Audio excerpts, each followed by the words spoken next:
আসসালামু আলাইকুম। আজকের আবহাওয়ার আপডেটে আপনাদের স্বাগতম জানাচ্ছি। আপনি যে কোন জেলা থেকে ভিডিওটি দেখছেন সেটি কমেন্ট করে জানান এবং এই চ্যানেলে যদি নতুন দর্শক হয়ে থাকেন চ্যানেলটি সাবস্ক্রাইব করে সাথে থাকুন। 15 জুলাই সন্ধ্যা 6টা থেকে পরবর্তী 24 ঘন্টা আবহাওয়ার আপডেটে বলা হয়েছে রংপুর, ময়মনসিংহ, বরিশাল, চট্টগ্রাম ও সিলেট বিভাগের অনেক জায়গায় এবং রাজশাহী, ঢাকা, খুলনা ও বরিশাল বিভাগের কিছু কিছু জায়গায় অস্থায়ীভাবে দমকা হাওয়া সহ হালকা থেকে মাঝারি ধরনের বৃষ্টি অথবা বজ্রসহ বৃষ্টি হতে পারে। সেই সাথে সারা দেশের কোথাও কোথাও মাঝারি ধরনের বাড়ি থেকে ভারী বর্ষণ হতে পারে।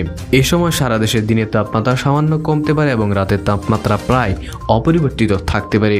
সিনপটিক অবস্থায় বলা হয়েছে উত্তর পশ্চিম বঙ্গোপসাগর ও তৎসংলগ্ন উত্তর উড়িষ্যা, পশ্চিমবঙ্গ উপকূলীয় এলাকায় একটি লঘুচাপ সৃষ্টি হয়েছে। এটি ঘনীভূত হতে পারে। মৌসুমী বায়ুর বর্ধিতাংশের অক্ষ পাঞ্জাব, হরিয়ানা, উত্তরপ্রদেশ, বিহার লঘুচাপের কেন্দ্রস্থল ও বাংলাদেশের দক্ষিণাঞ্চল হয়ে আসাম পর্যন্ত বিস্তৃত রয়েছে।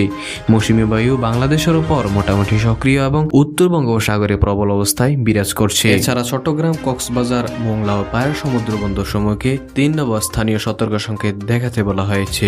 এই ছিল আজকের আবহাওয়ার আপডেট। পরবর্তী আপডেট পেতে চ্যানেলটি সাবস্ক্রাইব করে সাথে থাকুন।